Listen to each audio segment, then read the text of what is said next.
للمتقين فلا عدوان إلا على الظالمين والصلاة والسلام على أشرف الأنبياء والمرسلين نبينا محمد وعلى آله وصحبه ومن تبعهم بإحسان إلى يوم الدين أما بعد فقد قال الله تبارك وتعالى في القرآن الكريم بعد أعوذ بالله من الشيطان الرجيم إنا نحن نزلنا الذكر وإنا له لحافظون அளவற்ற அருளாளனும் நிகரற்ற அன்புடையோனுமாகிய எல்லாம் வல்ல அல்லாஹுவின் திருப்பெயரால் ஆரம்பம் செய்கின்றேன். ஸலவாத்தும் சலாமும் சாந்தியும் சமாதானமும் எம் உயிரிலும் மேலான தலைவர் முஹம்மது ஸல்லல்லாஹு அலைஹி வஸல்லம் அவர்கள் மீதும் அவர்களுடைய குடும்பத்தார்கள் தோழர்கள் நம் அனைவர்கள் மீதும் என்றென்றும் உண்டாகட்டும் என்று அல்லாஹுவை வேண்டியவனாக, இப்படி ஒரு நல்ல இடத்தில் நல்ல நேரத்தில் அல்லாஹுடைய மார்க்கத்தை, அல்லாஹுடைய சட்டதிட்டங்களை பயின்று கொண்டிருக்கிற உங்களுக்கு மத்தியில், அல் குர்ஆனை மனனமிடுகிற முயற்சியில் ஈடுபட்டு கொண்டிருக்கிற உங்களுக்கு மத்தியில், ஒரு இஸ்லாமிய சூழலில் தங்களுடைய வாழ்க்கைக்கு தேவையான கல்விகளை தொடர வேண்டும் என்ற பேரவாவோடு இங்கு வந்து சேர்ந்திருக்கிற உங்களுக்கு மத்தியில் இந்த உரையாற்றுவதற்கான சந்தர்ப்பம் கிடைத்தமையிட்டு நான் மகிழ்ச்சி அடைகிறேன். அல்லாஹு தஆலா எம் ஒவ்வொருவருடைய உள்ளார்ந்த நோக்கங்களையும் நிறைவேற்றி தந்து இந்த உலகத்தில் அவன் விரும்பக்கூடிய நல்லடியார்களாக வாழ்ந்து இந்த உலகத்தை விட்டும் மரணிக்கின்ற பொழுதும் உத்தமர்களாக மரணிக்கக்கூடிய பாக்கியத்தை அல்லாஹ் நம் அனைவருக்கும் நசீபாக்குவானாக. அன்புக்குரிய மாணவ மாணவிகளே, எம்மை எதிர்நோக்கி ஒரு மகத்தான மாதம் வந்து கொண்டிருக்கிறது. இன்னும் ஒரு சில தினங்கள் நாமெல்லாம் தவமிருந்து காத்திருக்க வேண்டிய அல்லது ஆவலோடு எதிர்பார்த்திருக்க வேண்டிய ஒரு அற்புதமான மாதம் புனிதமிக்க ரமலானுடைய மாதம். வாழ்க்கையில் நாம் செய்கிற சின்ன சின்ன தவறுகளில் இருந்து எங்களை மீட்டெடுத்து நாம் எந்த நோக்கத்திற்காக, யாரை நேசிப்பதற்காக இந்த உலகத்திற்கு அனுப்பப்பட்டோமோ அந்த ரப்பினுடைய நேசத்தை, அன்பை, யதார்த்தத்தை உள்ளத்தில் புரிய வைக்கிற ஒரு அற்புதமான மாதம் புனிதமிக்க ரமலானுடைய மாதம். வெறுமனே நோன்பு, பசித்திருத்தல், தாகித்திருத்தல், நின்று வணங்குதல் என்கிற சில செயற்பாடுகளூடாக கடந்து போகிற அல்லது வழி அனுப்பி வைக்கிற ஒரு விருந்தாளி அல்ல ரமலான். வாழ்க்கையில் நாம் மிக சரியாக எம்மை படைத்த அல்லாஹுவை புரிந்து கொண்டு செயற்படுகிற காலம்தான் இந்த புனிதமிக்க ரமலானுடைய மாதம். இந்த ரமலானுடைய மாதத்தில் தான் அல்லாஹு தஆலா நாமெல்லாம் எமது கைகளிலே வைத்திருக்கிற, ஓதிக்கொண்டிருக்கிற, பாடமாக்கி கொண்டிருக்கிற அல் குர்ஆனை இறக்கி வைத்ததாக சொல்லுகிறான். ஷஹ்ரு ரமலான் அல்லதி உன்சில ஃபீஹில் குர்ஆன். இந்த ரமலானுடைய மாதத்தில் தான் நாங்கள் குர்ஆனை இறக்கி வைத்தோம் என்று அல்லாஹு தஆலா அவனுடைய திருமறையில் சொல்லுகிறார். ரமலானுக்கும் குர்ஆனுக்குமான தொடர்பு என்பது யாராலும் பிரிக்க முடியாத மிக நெருக்கமான ஒரு தொடர்பை கொண்டது ரமலானும் குர்ஆன். அன்புக்குரியவர்களே, முதல் விஷயமாக நாம் புரிந்து கொள்ள வேண்டியது குர்ஆன் என்றால் என்ன? குர்ஆனை ஏன் நாம் முக்கியத்துவப்படுத்த வேண்டும்? குர்ஆன் இந்த உலகத்தில் செய்த மாற்றங்களும் அல்லது சாதனைகளும் என்ன? வெறுமனே என்னுடைய பேக்குகளுக்குள்ளும் வீட்டு மூலைகளுக்குள்ளும் முடங்கி போய் இருக்கிற ஒரு சாதாரணமான புத்தகம்தான் குர்ஆனா? அல்லது அந்த இரண்டு அட்டைகளுக்கு மத்தியில் இருக்கிற அந்த பேப்பர்கள் ஏதாவது ஒரு செய்தியை இந்த உலகத்தில் சொன்னதா என்கிற ஒரு விஷயத்தை நாம் ஆழமாக புரிந்து கொள்கிற பொழுதுதான் குர்ஆனுடைய முக்கியத்துவத்தை நாம் விளங்கிக் கொள்ள முடியும். அன்புக்குரிய மாணவ செல்வங்களே, எங்களுக்கு தெரியும் நபி ஸல்லல்லாஹு அலைஹி வஸல்லம் அவர்கள் இந்த பூமியில் பிறந்த காலம், அந்த காலத்தை வரலாற்றாசிரியர்கள் ஐயாமுல் ஜாஹிலியா என்று அழைப்பார்கள். ஜாகிலிய காலம் என்று அழைப்பார்கள். ஜாகிலிய காலம் என்றால் அந்த மக்களிடத்தில் அறியாமை நிறைந்திருந்த காலம் என்று சொல்லுவோம். ஆனால் காபத்துல்லாஹுவை பராமரித்தவர்கள் அந்த மக்கள்தான். காபத்துல்லாவுக்கு வருபவர்களுக்கு அந்த நேரத்தில் உணவு சாப்பாடுகள் எல்லாம் கொடுத்தவர்கள் அந்த மக்கள்தான். அந்த மக்கமா நகரத்தில் வாழ்ந்த கூட்டம்தான் வரலாற்றில் விருந்தோம்பலில் புகழ் பெற்றவர்களாக இருந்தவர்கள். இன்றிருக்கிற காபத்துல்லாஹுடைய கட்டடமும் அதுபோன்றிருக்கிற பல வரலாற்று பள்ளிவாசல்களும் வரலாற்று இடங்களும் அவர்களுடைய காலத்தில் கட்டப்பட்ட இடங்கள் தான். அப்படி என்றால் பொறியியல் துறையில் நல்ல கட்டடங்களை அமைப்பதில் தேர்ச்சி பெற்றவர்களாக அந்த ஜாகிலிய கால சமுதாயம் இருந்தார்கள். நல்ல சிந்தனை உள்ளவர்கள் இருந்தார்கள். ஜாகிலிய கால மக்கள் மத்தியில் கவிஞர்கள் நிறைந்திருந்தார்கள், இலக்கியவாதிகள் நிறைந்திருந்தார்கள். எந்த அளவுக்கு என்றால் இலக்கிய சந்தைகள், கவிதைகளுக்கென்று சில போட்டிகள் நடத்தப்படும். அந்த போட்டிகளிலே கலந்து கொண்டு வெற்றி பெறுகிற கவிதைகள் தங்க தண்ணிகளால் எழுதி, தங்க எழுத்துக்களால் எழுதி காபாவினுடைய சுவரிலே தொங்கவிடப்படும். அதை பார்ப்பவர்கள் ஆச்சரியப்படுகிற அளவுக்கான வார்த்தைகள் இருக்கும். அரபு மொழி என்றால் அது குறைஷிகளுடைய மொழி என்று சொல்லுகிற அளவுக்கு நபி அவர்களுடைய காலத்தில் வாழ்ந்த அந்த அரபிய மக்கள் அரபு மொழியில் தேர்ச்சி பெற்றவர்களாக இருந்தார்கள். இப்படி இருந்தாலும் அந்த மக்கள் மத்தியிலே ஒழுக்கம் இருக்கவில்லை, பண்பாடுகள் இருக்கவில்லை. சின்ன சின்ன விஷயங்களுக்கெல்லாம் சண்டை பிடித்துக் கொள்வார்கள். ஏதாவது ஒரு குடும்ப பிரச்சனை என்றால் அதை யுத்தமாக மாற்றி விடுவார்கள். எங்களுக்குள் நடக்கிற பிரச்சனைகளை போன்றல்லாமல்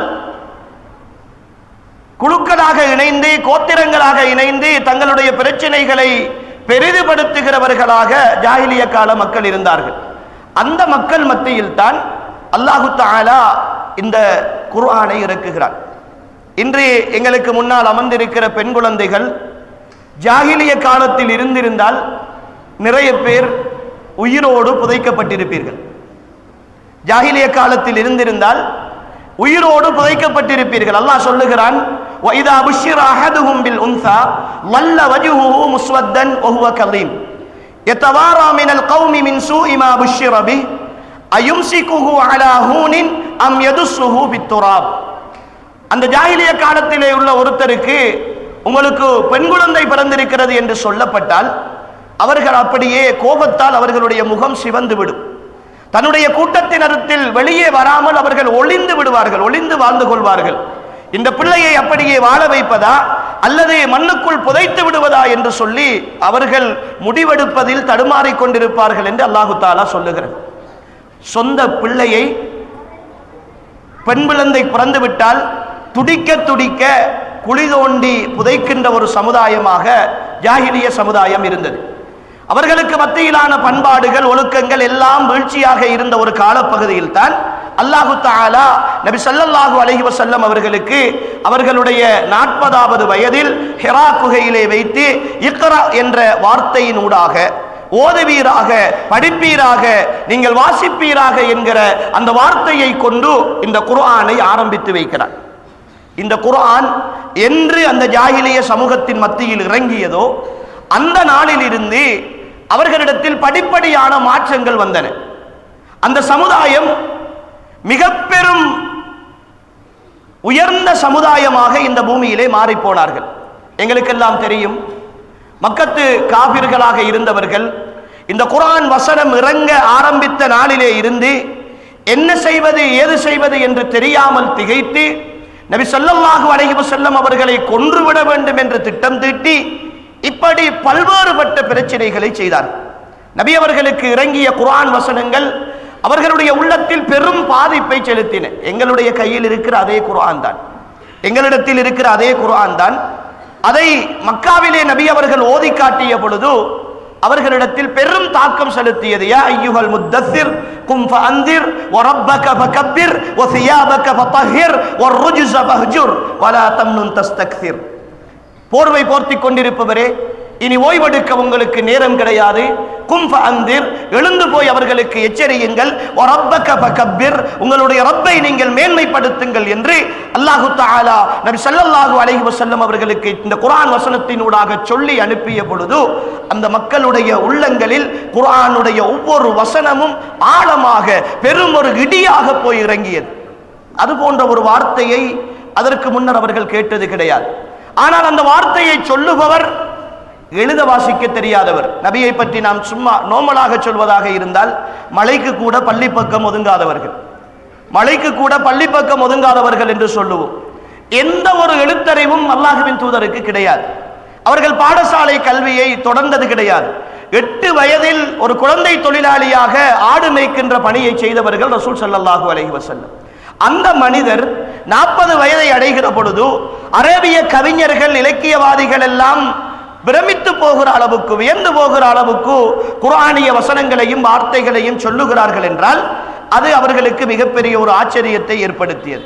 இப்படித்தான் குர்ஆன் மெல்ல மெல்ல இந்த சமுதாயத்தை உருவாக்கி மிகப்பெரிய ஒரு சமுதாயம். சஹாபாக்கள் என்று சொன்னால் இன்று நாம் அவர்களுடைய பெயரை சொல்லுகிற பொழுது ரலியல்லாஹு அன்ஹு, அல்லாஹ் அவர்களை பொருந்திக் கொண்டவர்கள் என்று நாம் சொல்லுகிறோம். அந்த நிலைக்கு அவர்களை கொண்டு வந்து சேர்த்தது இந்த குர்ஆனுடைய வசனங்கள் தான். எங்களுடைய கையிலே இருக்கிற குர்ஆனுடைய வசனங்கள் தான். அன்புக்குரிய மாணவ மாணவிகளே, இந்த குர்ஆன் என்பது வெறுமனே நாம் ஓதிவிட்டு ஏதோ கிடைக்கிற நேரத்தில் இந்த மதரசாவினுடைய நிர்பந்தத்திற்காக அல்லது இங்கு இருக்கிற முஅல்லிமாக்களோ அல்லது உஸ்தாதுமார்களோ பாடம் கேட்பார்கள் என்பதற்காக அல்லது இங்கே ஒரு நேரம் போட்டிருக்கிறார்கள் என்பதற்காக அல்லது வீட்டிலே போனால் உம்மாவோ வாப்பாவோ கஷ்டப்படுத்துவார்கள் என்பதற்காக ஓதிவிட்டு போகிற ஒரு நூல் அல்ல, ஒரு புத்தகம் அல்ல குர்ஆன். குர்ஆன் ஒரு நீண்ட சாதனைகளை செய்த மிகப்பெரிய ஒரு அற்புதங்களை இந்த உலகத்தில் இன்று வரைக்கும் நிகழ்த்தி கொண்டிருக்கிற புத்தகம். நாம் நினைத்துக் கொண்டிருக்கிறோம், நானும் நீங்களும் கொஞ்சம் பேர் சேர்ந்து இந்த மதரசாவிலே ஓதிக்கொண்டிருக்கிறோம், குர்ஆனை பாடமாக்கி கொண்டிருக்கிறோம் என்று நினைத்துக் கொண்டிருக்கிறோம். ஆனால் இந்த குர்ஆன் அது எவ்வளவு பெரிய சாதனையை நிகழ்த்திய ஒரு புத்தகம் என்றால், எங்களுக்கு தெரியும் இந்த நவீன காலம் 21ஆம் நூற்றாண்டு அறிவியலில் எல்லா துறைகளிலும் வளர்ச்சி அடைந்த ஒரு காலம்.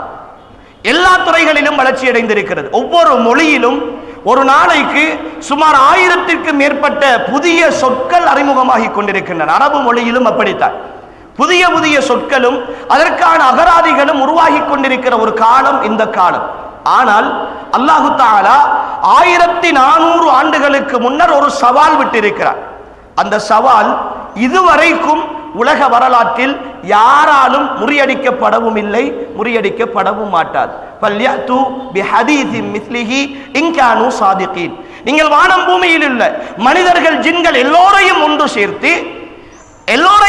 சேர்த்து அவர்கள் ஒருவருக்கொருவர் உதவியாக இருந்து அந்த உதவியின் மூலமாக நீங்கள் இந்த குர்ஆனுடைய வசனத்தை போன்று ஒரு வசனத்தை ஏனும் கொண்டு வாருங்கள், ஒரு வசனத்தை ஏனும் கொண்டு வாருங்கள் என்று அல்லாஹு தஆலா அவனுடைய திருமறையில் சவால் விடுகிறான். ஆனால் கொண்டு வர முடியவில்லை. குர்ஆன் இந்த உலகத்தில் திகழ்கிற ஒரு அற்புதம், முஅஜிஸா, நபி அவர்களுக்கு அல்லாஹு தஆலா கொடுத்த அற்புதங்களில் ஒன்று. அதனால் தான் இப்போது நீங்கள் 8ஆம் ஆண்டு 9ஆம் ஆண்டு 10ஆம் ஆண்டு படிக்கிற பிள்ளைகள் இங்கு இருப்பீர்கள். ஒரு கதை புத்தகத்தை அல்லது இந்த உலகத்தில் இப்பொழுது போற்றப்படுகிற ஒரு பேரறிஞர் என்று சொல்லுகிற ஒருவர் எழுதிய ஒரு புத்தகத்தை உங்களுடைய கையிலே தந்து அதை வாசியுங்கள் என்று சொன்னால் ஒரு தடவை வாசிக்கலாம், 2 தடவைகள் வாசிக்கலாம், 3 தடவைகள் வாசிக்கலாம், ஒரு 10 தடவைகள் வாசிக்கலாம். 11வது தடவை நான் உங்களுடைய கையிலே தந்தால் என்ற முகத்திலே தூக்கி எறிவீர்கள். இதை மட்டும்தானே படிக்க சொல்கிறீர்கள், வேறு புத்தகம் உங்களுக்கு கிடையாதா என்று கேட்பீர்கள். ஆனால் நீங்கள் குர்ஆனை சின்ன வயசிலிருந்து ஒரு 2-3 வயசிலிருந்து குர்ஆனை படிக்க ஆரம்பித்திருப்பீர்கள். 30 ஜுஸ் குர்ஆன் உங்களுடைய கைக்கு வருகிற பொழுது ஒரு 4ஆம் ஆண்டு 5ஆம் ஆண்டு படிக்கக்கூடிய பிள்ளைகளாக இருப்பீர்கள். இன்று வரைக்கும் கிட்டத்தட்ட 3-4 வருடங்கள் அல்லது சிலர்கள் 10 வருடங்கள் அல்லது 15 வருடங்கள் அந்த குர்ஆனை நாம் ஓதிக்கொண்டே இருக்கிறோம். என்றாவது ஒரு நாள் இந்த குர்ஆனை தானே ஓதுகிறோம், இந்த புத்தகத்தானே வாசிக்கிறோம் என்ற ஒரு அலுப்பு மனசிலே வந்திருக்கிறதா? ஒவ்வொரு நாளும் தொழுகையில் 17 தடவை சூரத்துல் ஃபாத்திஹாவை ஓதுகிறோம், சூரத்துல் ஃபாத்திஹாவை தானே ஓதுகிறோம், வேற ஏதாவது ஓத இயலாதா அப்படி என்கிற ஒரு மனோநிலை வந்திருக்கிறதா என்று கேட்டால் யாருக்கும் வரமாட்டார். அது ஷைத்தான் சில நேரம் அப்படி உணர்வை கொண்டு வந்தாலும் ஒவ்வொரு முறையும் ஓதுகிற பொழுது சூரத்துல் ஃபாத்திஹா புதுசாகத்தான் இருக்கும், புதிய உணர்வை தான் தரும், அதை ஓத வேண்டும் என்கிற சிந்தனையைத்தான் தரும். அது இந்த குர்ஆனுக்கு அல்லாஹ் வைத்திருக்கிற ஒரு தனித்துவமான மகிமை. இந்த உலகத்தில் எந்த புத்தகத்துக்கும் அது கிடையாது, இந்த உலகத்தில் எந்த புத்தகத்துக்கும் கிடையாது. அதே போன்றுதான் இந்த குர்ஆன், எங்களுடைய கைகளில் இருக்கிற குர்ஆன், பிரதிகளாக இருக்கிற புத்தகங்களாக இருக்கிற குர்ஆன், இந்த உலகத்தில் உள்ள ஒட்டுமொத்த குர்ஆன்களையும் ஒரு மைதானத்தில் ஒன்று சேர்த்து ஒரே நேரத்தில் அத்தனை குர்ஆனையும் எரித்து சாம்பலாக்கி விட்டாலும் அடுத்த நிமிடம் முழு குர்ஆனும் மீட்டெடுக்கப்படும். அடுத்த நிமிடம் முழு குர்ஆனும் மீட்டெடுக்கப்படும். ஏனென்றால் இந்த உலகத்தில் இந்த குர்ஆனை போன்று உள்ளங்களில் பாதுகாக்கப்படுகிற ஒரு புத்தகம், ஒரு வேதம் கிடையவே கிடையாது. யாருடைய புத்தகமும் யாருடைய வார்த்தைகளும் இந்த உலகத்தில் குர்ஆனை போன்று மனனம் செய்யப்படுகிற விஷயம் அல்ல. ஏனென்றால் குர்ஆனுடைய விஷயத்தை இன்னா நஹ்னு நஸ்ஸல்னா ذிக்ர வ இன்னா லஹு லஹாஃபிதூன், நாங்கள் இந்த குர்ஆனை இறக்கி வைத்திருக்கிறோம், நாங்கள் தான் இதனை பாதுகாப்போம் என்று அல்லாஹ் சொல்லுகிறான். அதனால் தான் சொல்லுவார்கள், அல் குர்ஆனுக்கு நாங்கள் தேவை கிடையாது, எங்களை கொண்டுதான் குர்ஆன் வாழ வேண்டும் என்ற எந்த நிர்பந்தமும் கிடையாது. குர்ஆன் இந்த உலகத்தில் எங்களை விட மிக அதிகமாக மாற்று மதத்தினர்களால், ஐரோப்பியர்களால் இன்று ஆய்வு செய்யப்படுகிறது. குர்ஆனிய விளக்கங்களை மிக அதிகமாக அவர்கள் விஞ்ஞானத்திலும் அறிவியலிலும் வைத்தியத்துறையிலும் ஏனைய விஷயங்களிலும் பயன்படுத்தி கொண்டிருக்கிறார்கள். ஆனால் நாங்கள் அதை ஓதுறதுக்கு கஷ்டப்பட்டு கொண்டிருக்கிறோம். நாங்கள் நினைச்சு கொண்டிருக்கிறோம், ஏதோ நான் ஓதாட்டி குர்ஆனுக்கு ஏதாவது குறை வந்துடும், நான் ஓதவில்லை என்றால் குர்ஆன் குறைந்து விடும் என்கிற நினைப்புல ஏதோ கஷ்டப்பட்டு உம்மா வாப்பா ஏசினா அல்லது ஏதாவது உஸ்தாதுமார் நிர்பந்திச்சா குர்ஆன் எடுத்து ஓதி பாடமாக்குறது எவ்வளவு கஷ்டமாக இருக்குது அப்படின்னு சொல்லி இந்த குர்ஆனுடைய விஷயத்தை மிக இலகுவாக நாம் கருதி கொண்டிருக்கிறோம். அல்லாஹ் சொல்லுகிறான், வலகத் யஸ்ஸர்னல் குர்ஆன லிذிக்ரி ஃபஹல் மின் முத்தக்கிர், இந்த குர்ஆனை நாங்கள் லேசாக்கி வைத்திருக்கிறோம். இந்த குர்ஆனை நாங்கள் ஞாபகிப்பதற்கு, மரணமிடுவதற்கு, விளங்கிக் கொள்வதற்கு, அறிந்து கொள்வதற்கு, புரிந்து கொள்வதற்கு, எல்லோரும் தெளிவாக விளங்கிக் கொள்வதற்கு இந்த குர்ஆனை நாங்கள் இலகுவாக்கி வைத்திருக்கிறோம். பஹல் மின் முத்தக்கிர், ஒருவர் குர்ஆன் எனக்கு பாடம் வருவதில்லை என்று சொன்னால் பொய் சொல்கிறார். குர்ஆன் எனக்கு பாடம் வருவதில்லை என்று ஒருத்தர் சொன்னால் அவருடைய வார்த்தைகளில் பொய் இருக்கிறது. ஏனென்றால் அல்லாஹ் சொல்லுகிறான், குர்ஆனை பாடமாக்குவது லேசு என்று சொல்லுகிறான். குர்ஆனை பாடமாக்குபவர்கள் யாரும் இருக்கிறார்களா என்று கேட்கிறான். எங்களுடைய பொடுபோக்குத்தான் அல் குர்ஆனை பாடமாக்குதல் என்கிற விஷயத்தில் நாம் விடுகிற ஒரு தவறு என்பதை நாம் புரிந்து கொள்ள வேண்டும். எனவே அன்புக்குரிய மாணவ செல்வங்களே, இந்த ரமலானுடைய காலம் வருகிற பொழுது இந்த குர்ஆனை பற்றி அதிகமாக பேசுவதால் எங்களில் பலர்கள் நினைத்திருக்கிறோம், நோன்புக்கு மட்டும்தான் குர்ஆன், நோன்போடு முடிவடைந்து விடுகிற ஒரு வணக்கம் குர்ஆன் என்கிற ஒரு சிந்தனையும் எங்களுக்கு இருக்கிறது. ஆனால் குர்ஆன் அப்படி அல்ல. குர்ஆன் உள்ளங்களுக்குரிய ஒரு அமைதி. குர்ஆனை நாம் வெறுமனே ஓதுகிற பொழுது மாத்திரம் அதனுடைய சந்தோஷத்தை பெற்றுக்கொள்ள முடியாது, நன்மைகள் கிடைக்கும். ரசூல் ஸல்லல்லாஹு அலைஹி வஸல்லம் அவர்கள் சொல்கிறார்கள், அல் குர்ஆனை நீங்கள் ஓதுங்கள், அல் குர்ஆனை ஓதுங்கள், நீங்கள் ஓதுகிற ஒவ்வொரு வார்த்தைக்கும் ஒவ்வொரு எழுத்துக்கும் அல்லாஹ் 10 நன்மை தருவான். அலிஃப் லாம் மீம் என்பது ஒரு எழுத்தல்ல, அலிஃப் ஒரு எழுத்து, லாம் ஒரு எழுத்து, மீம் ஒரு எழுத்து. நீங்கள் அலிஃப் லாம் மீம் என்று ஓதினால் 30 நன்மைகள் கிடைக்கும் என்கிறார்கள் ரசூல் ஸல்லல்லாஹு அலைஹி வஸல்லம். அல் குர்ஆனை சாதாரணமாக ஓத ஓத இந்த உலகத்தில் வாக்களிக்கப்பட்ட ஒரு 10 எழுத்தை நீங்கள் அல் குர்ஆனில் இருந்து ஓதுகிறீர்கள் என்றால் அதற்கு அல்லாஹு தஆலா 100 நன்மைகளை தருவார். ஹின்சீர் என்ற வார்த்தை அரபியிலே பன்றிக்கு சொல்லுவார்கள். எங்கட விட்ட பன்றி என்று சொல்லி நாங்கள் நோமலா சொல்லிட்டா கூட பழைய காலத்தில் வாயை குப்பிடிச்சு போட்டு வந்து தான் திரும்ப சாப்பிடும், அப்படியான சட்டங்கள் எல்லாம் இருந்துச்சு. அந்த வார்த்தை பயன்படுத்தக்கூடாது, யாருக்கு நேசக்குள்ள கூட பன்றி நேசக்கூடாதுன்னு சொல்லுவாங்க. ஆனால் அதே வார்த்தை குர்ஆனில் வருகிற பொழுது நீங்கள் லஹ்முல் ஹின்சீர் என்று ஓதினீர்கள் என்றால், இன்னமா ஹர்ரம அலைக்குமுல் மைத்தத்து வத்தமு வலஹ்முல் ஹின்சீர் என்று ஓதினீர்கள் என்றால் உங்களுக்கு அந்த ஹின்சீர் என்கிற அந்த வார்த்தையில் இருக்கிற எழுத்துக்களுக்கு அல்லாஹு தஆலா நன்மை தருவான். இதுதான் குர்ஆன். இந்த குர்ஆனிய வசனங்களை நாம் தெளிவாக அறிந்து கொள்ள வேண்டும், அவருடைய மகத்துவத்தை தெளிவாக புரிந்து கொள்ள வேண்டும். முதலாவது விஷயம், இந்த குர்ஆன் இருக்கிறது, குர்ஆன் முழுக்க முழுக்க அல்லாஹ்வுடைய வார்த்தைகள், அல்லாஹ்வுடைய வார்த்தைகள். இந்த உலகத்தில் நான் வாழுகிற இந்த வாழ்க்கைக்கு சொந்தக்காரன் அல்லாஹ். நான் வாழுகிற இந்த வாழ்க்கைக்கு சொந்தக்காரன் அல்லாஹ். என் வாழ்க்கையின் எல்லா விஷயங்களையும் அமைத்து தந்தவன் அல்லாஹ். என்னுடைய உம்மா வாப்பா எனக்கு உதவியாக இருக்கலாம், அவர்களை கூட எனக்கு சாதகமாக எனக்கு உதவக்கூடியவர்களாக என் வாழ்க்கையில் அமைத்து தந்தவன் என் ரப்பாகிய அல்லாஹ். அவன் எஜமானன். இங்கிருக்கிற ஒரு ஆசிரியரின் மீது அல்லது ஒரு ஆசிரியையின் மீது எனக்கு மரியாதை இருக்கிறது என்றால் அந்த மரியாதையினுடைய வெளிப்பாடு அவர்களுக்கு கட்டுப்படுதல் தான். வெறுமனே அவர்களை கண்டால் பயப்படுவது போன்று நடிப்பதும், அவர்கள் வெளியிலே போய்விட்டால் அவர்கள் இல்லாத நேரத்தில் அவர்கள் விரும்பாத காரியத்தை செய்வதும் ஒரு பொழுதும் ஒருவரின் மீது வைத்திருக்கிற மதிப்பினுடைய அன்பினுடைய வெளிப்பாடாக மாறமாட்டாது. சரியான அன்பு என்பது, பாசம் என்பது நாங்கள் வைக்கிற ஒரு அவருக்கு கட்டுப்படுதல் என்பதில் தான் இருக்கிறது. இதில் பெரிய வகுப்பு பிள்ளைகள் இருப்பீங்க, சின்ன பிள்ளைகளும் இருக்கிறீங்க. இந்த லவ் பண்றாக்கள் எல்லாம் நீங்க பார்த்திருப்பீங்க. காதல் என்று வந்துட்டால் அது இன்றிருக்கிற காலத்தில் மிகப்பெரிய ஒரு மனநோய் என்று நாங்கள் சொல்லுவோம். ஒரு சிகிச்சை அளிக்க முடியாத அல்லது சிகிச்சை அளிக்கப்பட வேண்டிய ஒரு மனநோய். இதை நான் ஏன் உதாரணத்துக்கு சொல்றேன் என்றால், வார்த்தையை சொன்னாலே எல்லாருக்கும் சந்தோஷமா இருக்கேன். ஏன் சொல்றேன் என்றால், இப்ப இன்றைக்கு இருக்கிறார்கள், இப்ப நீங்க முந்த நாள் ஒரு செய்தி படிச்சிருப்பீங்க சமூக வலைத்தளங்கள்ல எல்லாம். ஒரு 5 வருஷம் ஒருவர் ஒரு பிள்ளையை லவ் பண்ணி இருக்கிறார். 5 வருஷத்துக்கு பிறகு பிரேக்கப் ஆகிட்டு இன்னொரு ஃபங்க்ஷன்ல அந்த பிள்ளை இன்னொருத்தரோட வந்ததை கண்டு இவர் போய் கிணத்துக்குள்ள விழுந்து தற்கொலை செஞ்சிருக்கிறார். அந்த ஃபங்க்ஷன்ல இன்னொருத்தரோட இவர் இது ஒரு வகையான அன்பினுடைய வெளிப்பாடு. அது சரியா பிள்ளையா என்கிற வாதத்தை நான் அடுத்த பக்கம் பேசுவேன், வச்சிருக்கிறோம். இங்க இருக்கிற விஷயம் ஒருவரின் மீது அன்பு செலுத்துதல் என்பதை நாம் அப்படித்தான் புரிந்திருக்கிறோம்.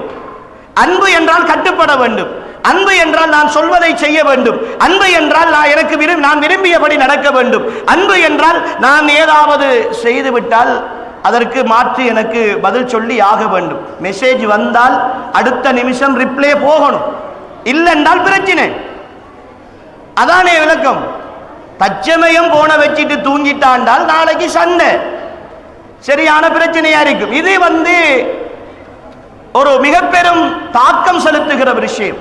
அப்ப இந்த உலகத்தின் சாதாரண அற்பமான எந்த உதவியும் செய்யாத, எனக்கும் என்னுடைய வாழ்க்கைக்கும் சம்பந்தமே இல்லாத, என்னை கட்டமைக்காத, இந்த உலகத்தில் இவர்கள் நிரந்தரமானவர்களே இல்லை என்று கருதுகிற, என் உடலை மட்டும் ஆசைப்படுகிற, என் உணர்வுகளை காயப்படுத்துகிற, என்னோடு சரியாக நடந்து கொள்ள தெரியாத, என் பெற்றோரை மதிக்க தெரியாத, என் உற்றார்களை மதிக்க தெரியாத, அல்லாஹுவை மதிக்க தெரியாத ஒருத்தனும் மீது கொண்டிருக்கிற அன்பு எனக்கு இவ்வளவு முக்கியம் என்றால், என் வாழ்க்கையில் எனக்கு பார்வையை தந்து, கேள்வியை தந்து, சிந்தனையை தந்து, கைகளை தந்து, கால்களை தந்து, என் வாழ்க்கையின் அத்தனை அம்சங்களையும் தந்து, அழகான ஊரை தந்து, அன்பான வாழ்க்கையை தந்து, அணிகிற ஆடையை தந்து, வசிக்கிற வீட்டை தந்து, பார்க்கிற கண்களை தந்து, நான் ரசிக்கிற காட்சிகளை தந்து, எனக்கு அன்பான பெற்றோரை தந்து, எனக்கு உண்ணுகிற உணவை தந்து, என் உடலில் நோய்க்கிலிருந்து ஆரோக்கியத்தை தந்து, என் செலவுக்கு பணம் தந்து, என் சுவாசிக்கிற மூச்சை தந்து, எனக்கான எல்லாவற்றையும் இந்த உலகத்தில் தந்து என்னை ஒரு மனிதனாக படைத்து,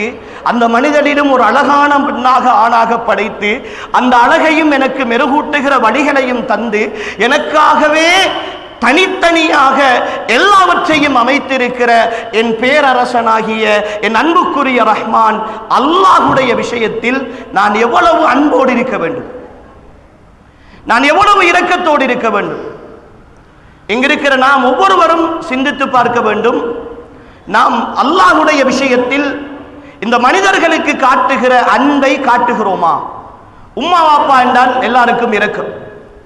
உம்மாவுடைய விஷயத்தில், வாப்பாவுடைய விஷயத்தில், எங்களோட உம்மா வாப்பாவுக்கு யாராவது ஒரு விஷயத்தை எதிராக கதைச்சிட்டா எங்களால் தாங்க இயலாது, மாறி அடிச்சு போட்டு தான் வருவோம். ஆம்பளையா இருந்தாலும் பொம்பளையா இருந்தாலும் ஏதாவது ஒன்றை கதைத்து விட்டு தான் வருவோம். ஆனால் அல்லாஹ்வுடைய விஷயம் என்று வந்தால் நாம் புறக்கணிக்கிற பொழுதெல்லாம் எங்களுக்கு எந்த கணக்கும் இல்லாமல், எந்த கவனமும் இல்லாமல் போகிறது என்கிற பொழுது அல்லாஹ்வின் மீது நாம் சரியாக அன்பு வைக்கவில்லை என்பதற்குரிய அடையாளங்களில் ஒன்றுதான் அல்லாஹ்வுடைய கலாமாகிய, அல்லாஹ்வுடைய வார்த்தைகளாக இருக்கிற குர்ஆனை மதிக்க தெரியாத நிலை. குர்ஆனை மதிக்க தெரியாத நிலை. குர்ஆன் ஓதுகிற பொழுது ஒவ்வொருவருக்கும் தனித்துவமான ஒரு ஆசை வர வேண்டும். நான் அல்லாஹ்வுடைய வார்த்தைகளை வாசிக்கிறேன், அல்லாஹ்வை புரிந்து கொள்ள வேண்டும். அன்புக்குரிய மாணவ மாணவிகளே, உங்களுடைய வாழ்க்கையில் நீங்கள் சரியாக இருக்க வேண்டுமாக இருந்தால் முதலில் அல்லாஹ்வை புரிந்து கொள்ளுங்கள். அல்லாஹ்வை புரிந்து கொள்ளுங்கள்.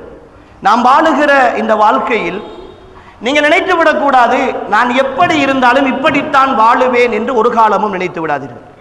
அல்லாஹ் நினைத்தால் ஒரு நிமிடத்திற்குள் இந்த வாழ்க்கையை தலைகீழாக மாற்றுவான். அவன் விரும்பியது மட்டும்தான் இந்த உலகத்தில் நடக்கும்.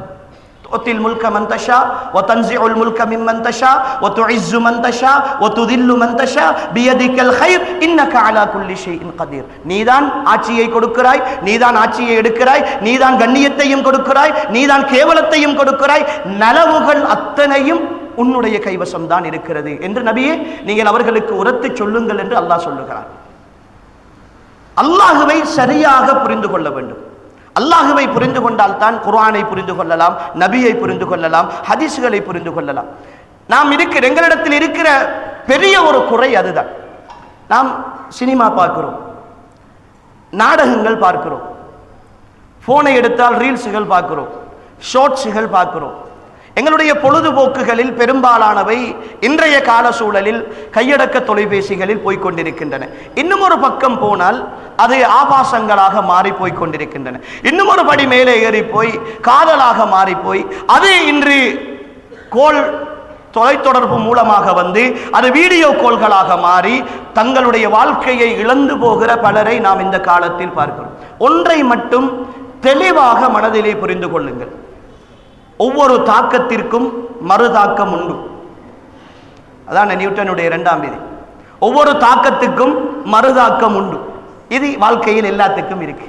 நீங்க செய்கிற பாவங்களுக்கு, நீங்க செய்கிற மாறுபாடுகளுக்கு, அல்லாஹுக்கு எதிராக நீங்கள் நடக்கிற விஷயங்களுக்கு நீங்க அல்லாஹ்ட்ட பதில் சொல்லணும். அல்லாஹ் உங்களோட வாழ்க்கையில திருப்பி போடுவான். அல்லாஹ் உங்களோட வாழ்க்கையில அதை சோதனைகளாக, நோய்களாக, கஷ்டங்களாக, வறுமையாக, நெருக்கடியாக, பெரும் கவலைகளாக உங்களுடைய வாழ்க்கையில் திருப்பி போடுவான். உங்களுக்கு ஏதாவது ஒரு பெரிய சோதனை, ஒரு கவலை வருகுதுண்டா புரிஞ்சு கொள்ளுங்க, நான் செய்த ஏதாவது ஒரு பாவம் காரணமாக இருக்கலாம். நான் செய்த ஏதாவது ஒரு பாவம் காரணமாக இருக்கலாம். எப்ப நாங்க அல்லாஹுவை புறக்கணிக்க ஆரம்பிக்கிறோம், அல்லாஹுவை பற்றிய பெருமானத்தை உள்ளத்தில் இழக்க ஆரம்பிக்கிறோமோ. உதாரணமா ஒரு அறிஞர் சொல்லுவார், நீ இந்த உலகத்தில் அல்லாஹுடைய பார்வையை அடுத்தவர்களுடைய பார்வையை விட அற்பமாக கருதி விடாதே என்று சொல்லுவார்.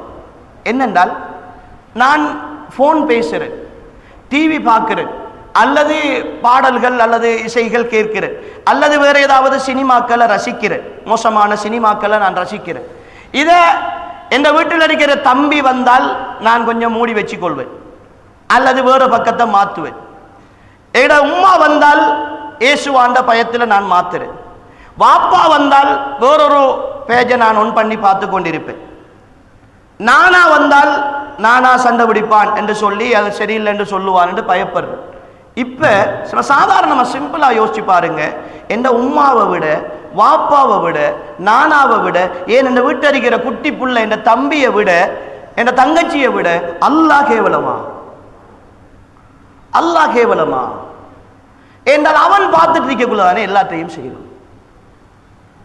அவனுடைய பார்வையை விட்டு என்னால் மறைய முடியாது என்று இருக்கிற நிலையில், அவன் என்னை பார்த்து கொண்டிருக்கிறான் என்கிற நிலையில், அல்லாஹ் பார்த்தா பார்க்கட்டும் என்று நான் செய்து கொண்டிருக்கிறேன் என்றால், நான் ஒரு முதலாளியாக இருக்கிறேன், நீங்க எனக்கிட்ட வேலை செய்றீங்க, வேலை செய்வதற்குரிய முழுமையான சம்பளத்தையும் உங்களுக்கு தாரன், உங்களோட குடும்பத்தையும் நான் தான் கவனிக்கிறேன், உங்களோட பெண்ணால் வந்தா உங்களுக்கு நான் தான் உடுப்பு வாங்கி தாரன், எல்லா விஷயங்களுக்கும் உங்களுக்கு ஹெல்ப் பண்றேன், உங்களுக்கு எந்த வேலையும் இல்லை, நான் சொல்ற வேலையை மட்டும் நீங்க செஞ்சுட்டு போங்கன்னு நான் சொல்றேன்.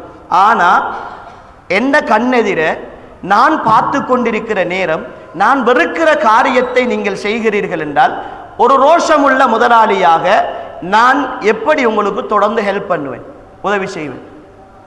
செய்ய மாட்டேன் தானே?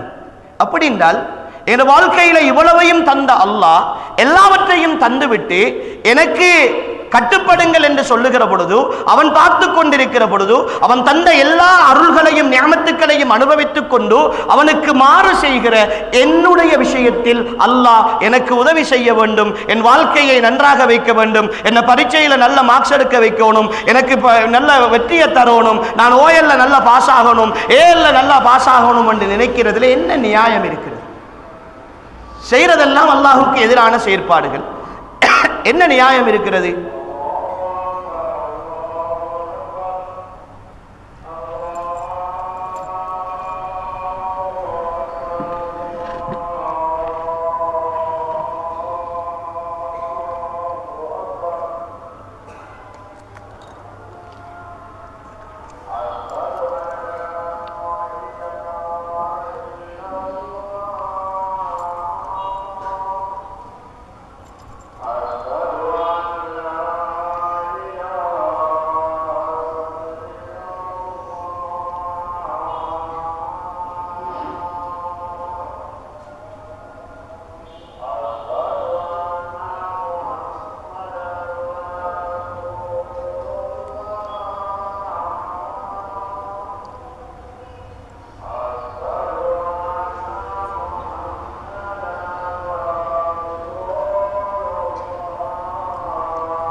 அந்த வகையில் தான் அல்லாஹுடைய மகத்துவத்தை புரிந்து கொள்கிற நாம் அல்லாஹுடைய வார்த்தைகளுடைய மகத்துவத்தையும் புரிந்து கொள்ள வேண்டும். அல்லாஹு தஆலா எங்களை நேசிப்பதற்குரிய அந்த அருளாளன் எங்களை நினைவு கூறுவதற்குரிய மிக இலகுவான வழிகளில் ஒன்றுதான் குர்ஆன்.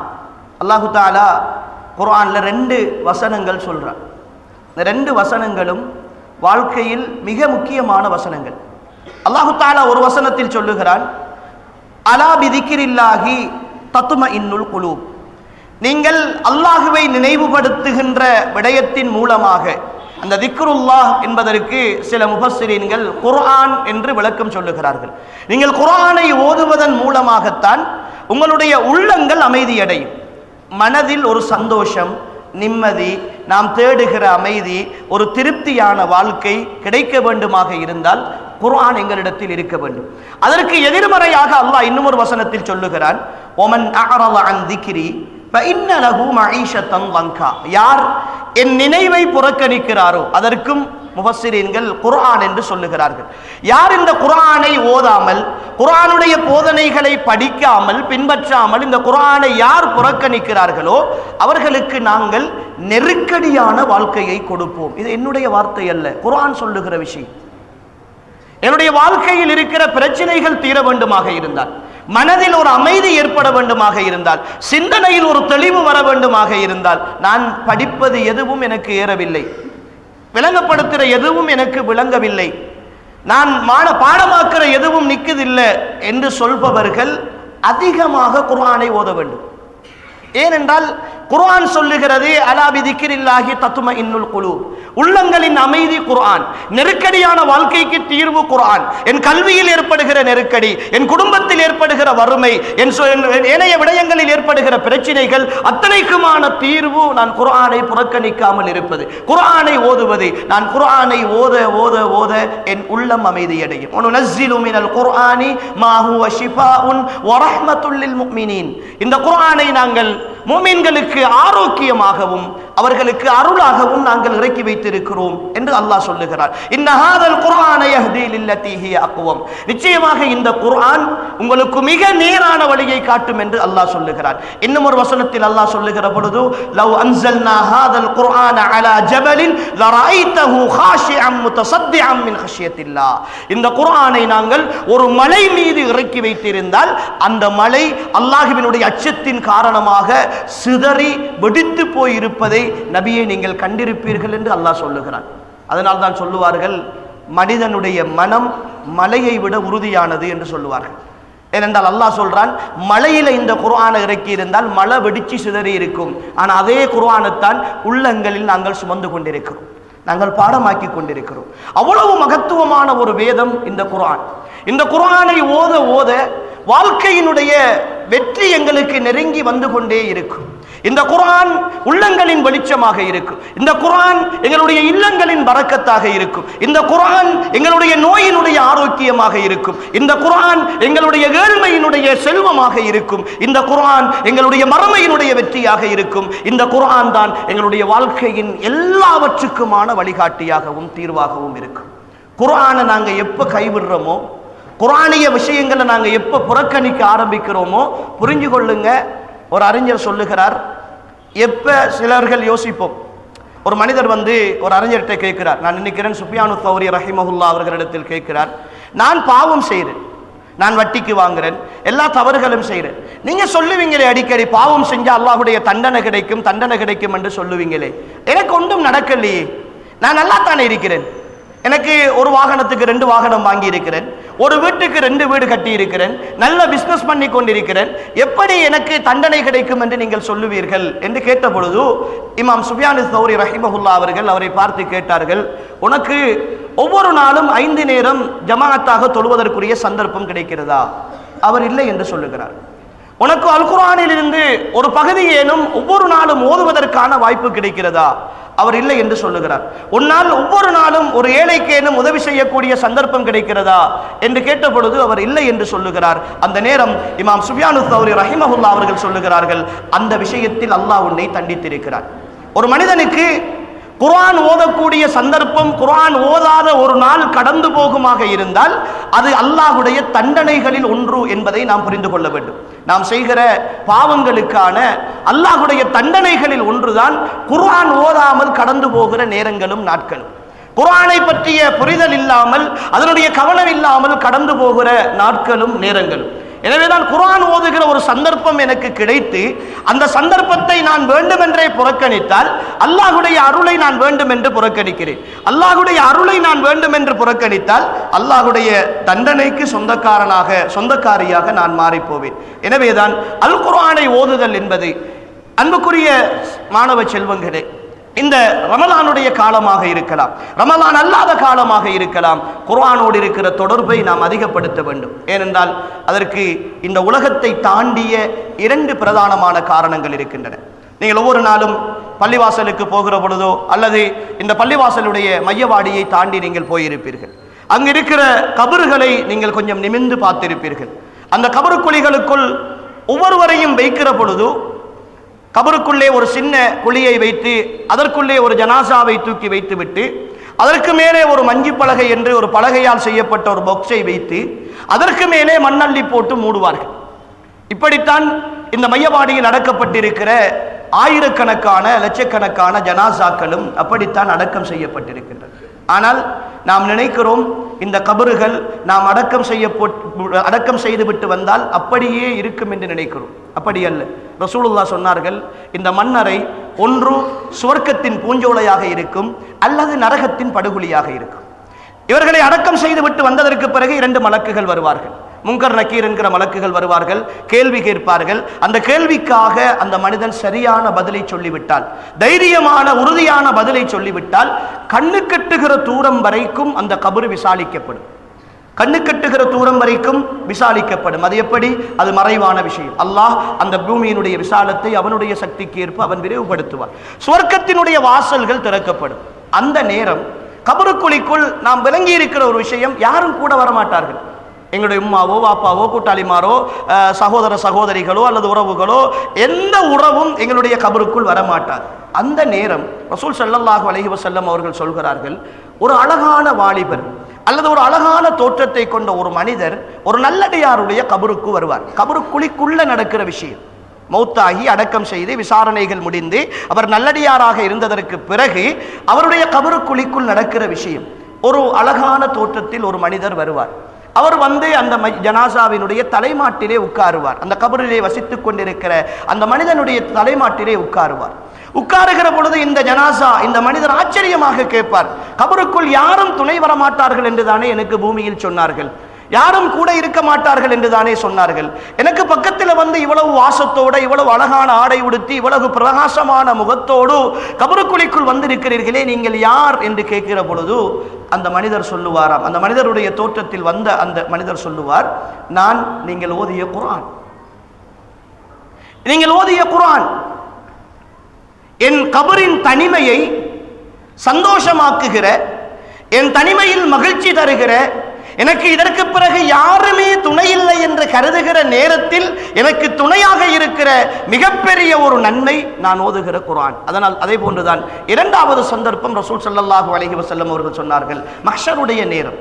மஹ்ஷருடைய நேரம் இந்த உலகத்தில் யாரும் யாரையும் கண்டுகொள்ள மாட்டார்கள். இந்த உலகத்தில் உறவாக இருந்த யாரும் யாரையும் கண்டுகொள்ள மாட்டார்கள். யௌம யஃபிர்ருல் மர்உ மின் அஹி வ உம்மிஹி வ அபி வ ஸாஹிபத்திஹி வ பனி லிகுல்லி இம்ரிஇம் மின்ஹும் யௌமஇதின் ஷஅனு யுக்னி. அந்த நாளிலே தன்னுடைய கணவனை விட்டு மனைவியும், பிள்ளைகளை விட்டு பெற்றோரும், தன்னுடைய பெற்றோரை விட்டு பிள்ளைகளும் விரண்டோடி கொண்டிருக்கிற நாள் அந்த நாள். ஒவ்வொருவருக்கும் அவரவருடைய பிரச்சனை மட்டும்தான் பெரிதாக தெரியும்.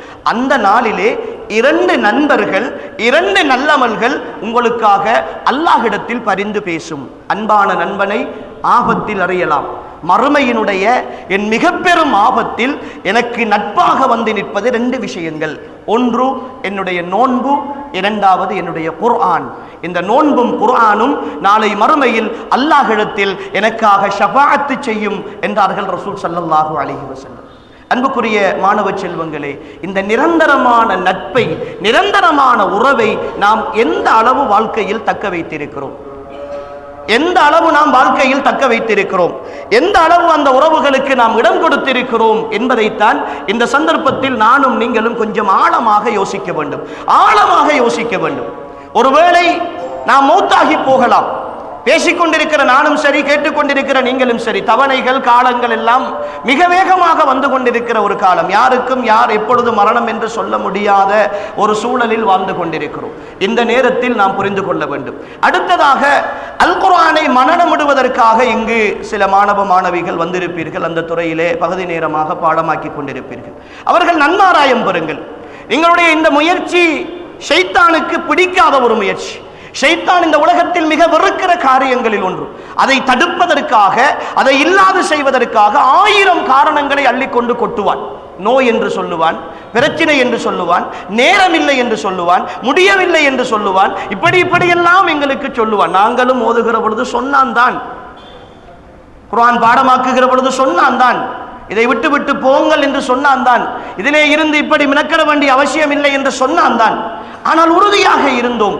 அந்த உறுதி இன்ஷா அல்லாஹ் இந்த உலகத்தில் மட்டுமல்ல, அல்லாஹ்வின் தூதர் ஸல்லல்லாஹு அலைஹி வஸல்லம் அவர்கள் சொன்னார்கள், ஹாஃபிதுல் குர்ஆன், குர்ஆனை மனனமிட்டவர்கள் இருக்கிறார்களே, அவர்களை அல்லாஹ் நாளை மறுமையில் அழைத்து அவர்களிடத்தில் சொல்லுவானாம், நீங்கள் குர்ஆனை ஓதுங்கள், ஓதிக்கொண்டே போங்கள், நீங்கள் ஓதிக்கொண்டு முடிக்கிற கடைசி வசனத்தில் தான் உங்களுடைய சொர்க்கத்தினுடைய அந்தஸ்து இருக்கிறது என்று அல்லாஹு தஆலா சொல்லுவானாம். அன்புக்குரிய மாணவ மாணவிகளே, சுவர்க்கத்தினுடைய அந்தஸ்து என்று சொல்லுகிற பொழுது ரசூல் ஸல்லல்லாஹு அலைஹி வஸல்லம் அதை இன்னும் ஒரு செய்தியிலே விளங்கப்படுத்தினார்கள்.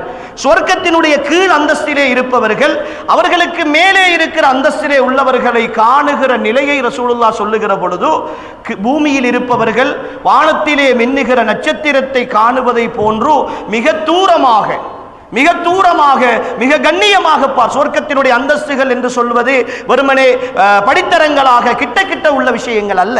ஒவ்வொருவருக்கும் வித்தியாசம் இருக்கிற ஒரு அந்தஸ்துக்கும் இன்னொரு படித்தரத்துக்கும் இடையிலான வித்தியாசம் பூமியிலிருந்து நட்சத்திரத்தை பார்க்கின்ற அளவுக்கான வேறுபாட்டோடு இருக்கும் என்றார்கள் ரசூல் ஸல்லல்லாஹு அலைஹி வஸல்லம். ஒவ்வொருவரும் அடுத்தவர்களுடைய நிலையை பார்த்து ஆசைப்படுவார்கள். அப்பொழுது சஹாபாக்கள் கேட்கிறார்கள், யா ரசூலல்லாஹ், நாங்கள் கீழிருந்து மேலுள்ளவர்களை எவ்வளவு உயரத்தில் பார்க்க வேண்டும் என்றால் அவர்கள் நபிமார்களாக இருப்பார்களோ அல்லது ரசூல்மார்களாக இருப்பார்களோ என்று கேட்ட பொழுது ரசூலுல்லாஹ் சொல்கிறார்கள், இல்லை இல்லை, அவர்கள் உங்களை போன்று அல்லாஹ்வை ஈமான் கொண்டு ரசூல்மார்களை உண்மைப்படுத்திய உங்களை போன்றவர்கள் தான் என்று சொல்லுகிறார்கள். எனவே நாங்கள் ஓதுகிற குர்ஆன் ஓதிக்கொண்டே போக சுவர்க்கத்தினுடைய அந்தஸ்து உயர்ந்து கொண்டே போகும்.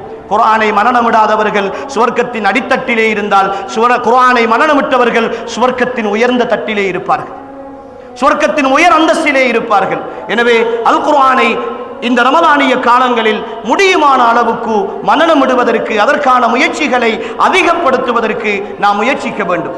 சின்ன சின்ன விஷயங்களில் இருந்து நாங்கள் எங்களுடைய பொழுதுபோக்குகளை மாற்றி விலகி இருந்து இந்த குர்ஆனோடு உள்ள தொடர்பை எந்த அளவுக்கு அதிகரிக்கிறீர்களோ, அல்லாஹ்வின் மீது ஆணையாக சொல்லுகிறோம், நீங்கள் குர்ஆனின் மீது உள்ள தொடர்பை அதிகரிக்க அதிகரிக்க அதிகரிக்க உங்களுடைய உள்ளங்கள் விரிவடைந்து கொண்டே போகும், வெளிச்சமடைந்து கொண்டே போகும், மகிழ்ச்சி அடைந்து கொண்டே போகும். அந்த மகிழ்ச்சி உங்களுடைய வாழ்க்கையில் எல்லா நிலைகளிலும் தாக்கம் செலுத்தும். சில நேரம் நீங்கள் ஓஎல் பரீட்சை எழுதுவதற்கு இருப்பீர்கள், ஏல் எடுப்பதற்கு இருப்பீர்கள், நான் மெட்ஸ் படிக்க வேண்டும், சயின்ஸ் படிக்க வேண்டும், இந்த துறையில் முன்னேற வேண்டும் என்கிற ஆர்வம் எல்லாம் உங்களுக்கு இருக்கும். தெளிவாக சொல்லுகிறோம், நீங்க குர்ஆனை புறக்கணித்து, அல்லாஹ்வை புறக்கணித்து, அல்லாஹ்வுடைய மார்க்கத்தை புறக்கணித்து இந்த உலகத்தில் எந்த வெற்றியையும் காண முடியாது, எந்த வெற்றியையும் காண முடியாது. நீங்கள் அல்லாஹ்வோடு சமாந்தரமாக, அல்லாஹ்வுடைய தீனோடு சமாந்தரமாக இந்த குர்ஆனோடு சரியாக பயணிக்கிற பொழுது அல்லாஹ் தஆலா எல்லா வெற்றிகளையும் உங்களுடைய வாழ்க்கையில் தருவான். இம்மையினுடைய வெற்றியையும் தருவான், மறுமையினுடைய வெற்றியையும் தருவான். இம்மையும் சிறப்பாகும், மறுமையும் சிறப்பாகும். எனவே கிடைத்திருக்கிற இந்த வாய்ப்பு உங்களுக்கு மிக அரிதான அல்லது மிக பெருமதியான ஒரு வாய்ப்பு, எல்லோருக்கும் கிடைக்காத சந்தர்ப்பம். சில இடங்களிலே மதரசாக்களுக்கு பிள்ளைகள் போக வேண்டும் என்று ஏங்கிக் கொண்டிருக்கிறார்கள். பகுதி நேர மதரசாக்கள் ஆரம்பிக்கப்பட மாட்டாதா என்று ஏங்கிக் கொண்டிருக்கிறார்கள். நீங்கள் படிக்கிற பாடசாலை கல்வியோடு சேர்த்து அல் குர்ஆனிய கல்வியையும் புகட்டுகிற இப்படி ஒரு வாய்ப்பும் சந்தர்ப்பமும் உங்களுக்கு கிடைத்தமைக்கு நீங்கள் அல்லாஹ்வுக்கு அதிகம் அதிகம் நன்றி செலுத்துவதற்கு கடமைப்பட்டிருக்கிறீர்கள். இங்க இருக்கிற உஸ்தாதுமார்களாக இருக்கலாம், ஆசிரியைகளாக, முஅல்லிமாக்களாக இருக்கலாம், தகுதியானவர்களை மிக தெளிவாக அவர்கள் தெரிவு செய்து எடுத்திருக்கிறார்கள். துறை சார்ந்தவர்களை உங்களுக்கு பயிற்றுவிப்பதற்காக எடுத்திருக்கிறார்கள். எனவே இந்த நேரத்தில் நீங்கள் இந்த ரமலானை மட்டுமல்ல, ரமலானுக்கு பின்னரும் குர்ஆனோடு இருக்கிற தொடர்பை, குர்ஆனிய கல்வியை மிக ஆழமாக நீங்கள் படிக்க வேண்டும், மிக தெளிவாக வர வேண்டும். எதிர்காலத்தில் இந்த சமுதாயம் நல்ல ஹாஃபிலான இன்ஜினியர்களை, ஹாஃபிலான டாக்டர்மார்களை, ஹாஃபிலான சமூக சேவகர்களை, ஹாஃபிலாக குர்ஆனை சுமந்திருக்கிற பெண் ஆளுமைகளை அல் குர்ஆனை முதன்மைப்படுத்தி அதன் மூலமாக தங்களுடைய சிந்தனைகளை வெளியிடுகிற நல்ல சிந்தனையாளர்களை இந்த சமுதாயம் காண வேண்டும், இந்த கல்குடா சமுதாயம் காண வேண்டும் என்கிற மிகப்பெரிய ஒரு ஆசையும் ஆர்வமும் எங்கள் எல்லோருக்கும் இருக்கிறது. எனவே அன்புக்குரிய மாணவ செல்வங்களே, அன்புக்குரிய மாணவ மாணவிகளே, இறுதியாக உங்களிடத்தில் பணிவாக கேட்டுக்கொள்கிற விஷயம், அல் குர்ஆனை புறக்கணித்து விடாதீர்கள். அல் குர்ஆனை ஒரு காலமும் கைவிட்டு விடாதீர்கள். அல் குர்ஆனை ஓதுங்கள். அது ஓத ஓத சந்தோஷம், அது ஓத ஓத நிம்மதி. அல் குர்ஆனை உணர்பவர்களுக்குத்தான், அல் குர்ஆனை உணர்பவர்களுக்கு மட்டும்தான் அதன் பெருமானம் விளங்கும். இன்ஷா அல்லாஹ் உங்களுக்கு வாய்ப்பு கிடைத்தால் அல் குர்ஆனிய தஃப்சீர்களை, தர்ஜுமாக்களை எடுத்து வாசித்து பாருங்கள். அந்த உணர்வோடு குர்ஆனை ஓதி பாருங்கள். அந்த உணர்வோடு ஒரு தொழுகைக்கு பின்னால் நின்று தொழுது பாருங்கள், ஒரு கியாமுல் லைல் தொழுது பாருங்கள், ஒரு தராவீஹ் தொழுது பாருங்கள். குர்ஆனிய வசனங்கள் ஓதுகிற பொழுது எங்களை அறியாமல் கண்களில் கண்ணீர் வரும், எங்களை அறியாமல் கண்களில் கண்ணீர் வரும். நீங்கள் என்ன தீர்வை தேடி குர்ஆனை திறக்கிறீர்களோ அந்த தீர்வையும் அந்த அமைதியையும் நிச்சயமாக குர்ஆன் உங்களுக்கு தரும். குர்ஆன் ஒரு அற்புதமான வேதம் சகோதரிகளே, குர்ஆன் ஒரு அற்புதமான வேதம் சகோதரர்களே. அது வாழ்க்கையில் வாழுபவர்களுக்கும் உணர்பவர்களுக்கும் அதை படிப்பவர்களுக்கும் அதற்காகவே வாழுகிற ஒரு சமுதாயத்திற்கு மட்டும்தான் அதனுடைய ருசியையும் அதனுடைய இன்பத்தையும் புரிந்து கொள்ள முடியும். குர்ஆன் இந்த உலகத்தில் குர்ஆனை போல ஒரு இன்பம் அளிக்கிற, ஒரு மகிழ்ச்சி அளிக்கிற, ஒரு நிம்மதி தருகிற, ஒரு ஆத்மார்த்தமான உணர்வு உணர்வை தருகிற ஒரு அழகான சிந்தனையை தருகிற ஒரு புத்தகத்தை நீங்கள் கண்டு கொள்ளவே மாட்டீர்கள். குர்ஆனை விட்டு விடாதீர்கள், குர்ஆனை விட்டு விடாதீர்கள். இந்த நோன்பை குர்ஆனை படிக்கின்ற, குர்ஆனை வாசிக்கின்ற, குர்ஆனை புரிந்து கொள்கின்ற ஒரு நோன்பாக, குர்ஆனை பாடமாக்குகின்ற நோன்பாக உங்களுடைய பகல் காலங்களையும் இரா காலங்களையும் உயிர்ப்பியுங்கள். தயவு செய்து உங்களுடைய கைகளில் இருக்கிற கையடக்க தொலைபேசிகளை கொஞ்சம் தள்ளி வையுங்கள். அதுதான் இன்று இருக்கிற மிகப்பெரிய ஷைத்தானியத். அதற்கு கொடுக்கிற நேரத்தை குர்ஆனுக்கு கொடுங்கள், அதற்கு கொடுக்கிற நேரங்களை குர்ஆனை பாடமாக்குவதற்கு கொடுங்கள். இந்த நோன்பு குர்ஆனோடு இல்ல முழுமையான ஒரு நோன்பாக கழிந்தால் நிச்சயமாக சொல்லுகிறோம், அல்லாஹு தஆலா உங்களுடைய எதிர்காலத்தை பிரகாசமான ஒரு எதிர்காலமாக, வெளிச்சமுள்ள ஒரு எதிர்காலமாக, வெற்றிமிக்க ஒரு எதிர்காலமாக, நீங்கள் விரும்புகிற துறையில் சாதிக்கக்கூடிய, சாதனைகளை நிகழ்த்தக்கூடிய ஒரு எதிர்காலமாக அல்லாஹ் ஆக்குவான். இது அல்லாஹுடைய வேதம். அல்லாஹுடைய வேதத்திற்கு நாங்கள் தேவை கிடையாது, எங்களுக்கு அல்லாஹுடைய வேதம் என்றென்றும் தேவை. எனவே இந்த ரமலானை குர்ஆனோடு மிக நெருங்கிய தொடர்போடு கழித்து, குர்ஆனிய அறிவுகளை கற்று, அதன்படி நடந்து, அதன்பால் அழைத்து, அந்த வாழ்க்கையில் வாழ்ந்து, அந்த சிந்தனையோடு மரணித்து, மறுமையில் குர்ஆனியர்களுக்காக அஹ்லுல் குர்ஆன், அல் குர்ஆனுடையவர்கள், அல்லாஹுடைய குடும்பத்தினர்கள் என்று அல்லாஹ்வின் தூதர் சொன்ன அந்த வார்த்தைக்கு ஏற்ப அஹ்லுல் குர்ஆன்களுக்கு அல்லாஹ் கொடுக்கிற அந்த உயர்ந்த அந்தஸ்தை அல்லாஹு தஆலா எனக்கும் உங்களுக்கும் அவன் மறுமையிலே தந்தருள்வானாக. எல்லாம் வல்ல அல்லாஹு தஆலா இந்த குர்ஆனை மனனமிட்டு, இந்த குர்ஆனை விளங்கி, இந்த குர்ஆனை படித்து செயற்படக்கூடிய, குர்ஆனுக்காக வாழக்கூடிய, குர்ஆனுக்காக உழைக்கக்கூடிய நல்லடியார்கள் கூட்டத்தில் என்னையும் உங்களையும் கபூல் செய்து கொள்வானாக. ஹாதா மா இந்தி வல் இல்மு இந்தல்லாஹ் வ ஆகிரு தஅவானா அல்ஹம்துலில்லாஹி ரப்பில் ஆலமீன். வஸ்ஸலாமு அலைக்கும் வ ரஹ்மத்துல்லாஹி வ பரகாத்துஹு.